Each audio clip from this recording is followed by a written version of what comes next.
So I think the lesson is that you don't have to go to the florist to get some cut flowers. You could grow your own in the garden and get the satisfaction of making your own floral displays and your own air fresheners around the house.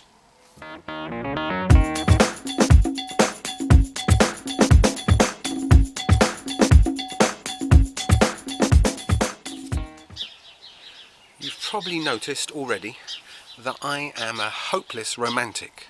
I can't help it, and so it gives me great delight to cut flowers for my beloved. In fact, I'm lying. I don't think I've ever cut flowers for my beloved, but there's something within me that when I look at a rose like this, or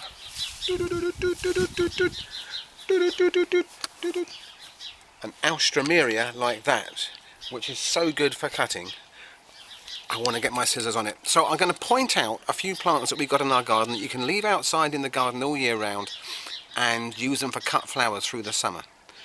We're going to start with this rose because there's a lovely story behind this rose. Just look how lovely that looks here in kind of early summer. The birds are singing, the sun is setting. This little fella, it would have been about 17 years ago. We moved into this house and this little rose was kind of dying in the ground. It was in the way. It looked like it wasn't going to live another week or two. We needed to clear the ground to start working on the garden. Dug it up, and something within me, there's that romantic streak again, said hang on, give him a chance. It was completely the wrong time of year to do it, in the middle of summer. He lost most of its roots. He looked dead on top, but we planted him in the garden. We gave him lots of compost, we gave him some fertilizer, we gave him a prune, we watered him, we loved him, we spoke to him, and he repaid us every year with these glorious flowers with a nice delicate old-fashioned perfume to it. Isn't that fantastic? So roses are one of the first plants that you can grow for a lovely cut flower, and of course with the perfume as well. Fantastic. And the more you cut them, actually, with most roses, not all, but with most roses, the more you cut them, the more flowers you're likely to get through the year. So you could quite easily take, I don't know, 4 or 5 of these blooms, put them in a vase, and then a month or two later the stems that you'd cut would produce more flowers again. Where are we now? July. Maybe by the end of August, early September, we'd have another flush of flowers. So number one would be roses.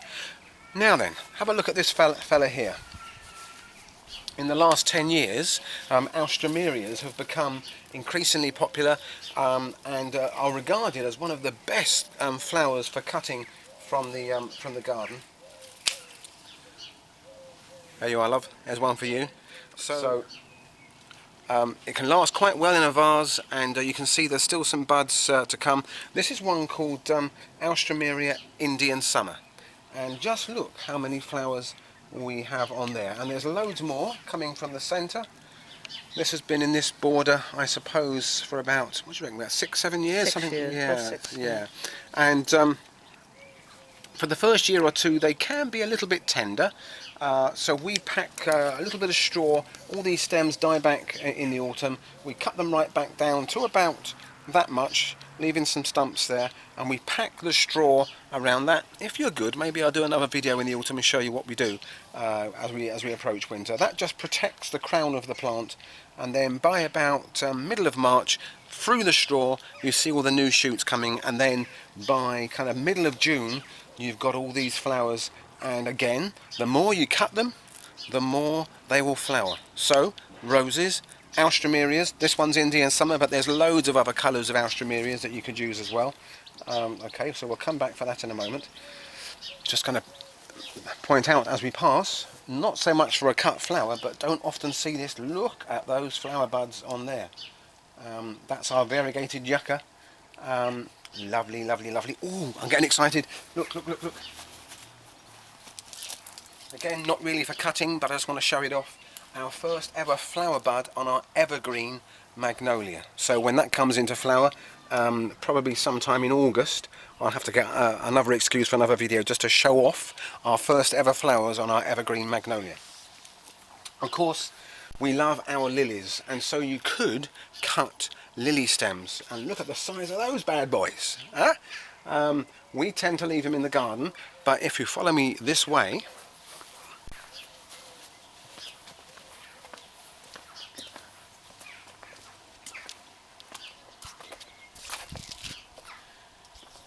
these guys here, because we've got so many stems on these lilies, we could quite easily cut a few, and we have done in the past, particularly if one or two of them get a bit damaged in the weather.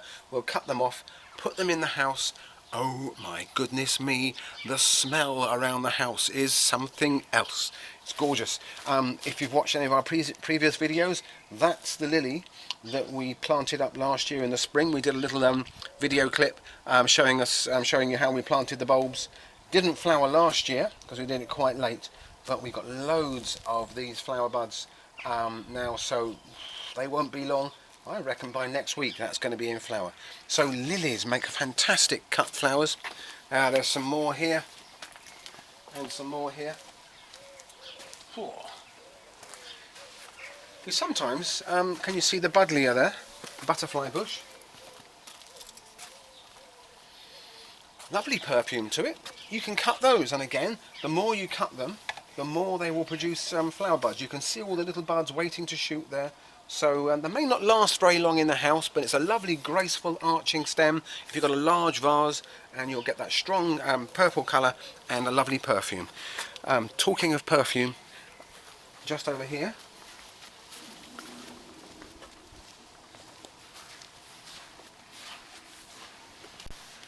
over in the shade. Can you still see me? Hello, I'm over here. Okay. Oh,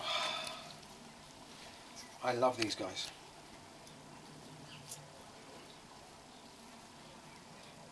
So you can go to the florists, the flower shop, and get carnations. These are border carnations, hardy carnations you can leave outside. Often the ones that you buy in the florists will be grown in a greenhouse. Lovely though they are, they haven't got the perfume that these guys have got. I think this is one called Laced Monarch, or it could be Granny's favourite. There's a whole range of these border carnations, border pinks, Doris pinks, all the same group of plants. And just look how many flowers we've got here. So we're going to cut a bunch of these now to go in the house. Maybe put it on.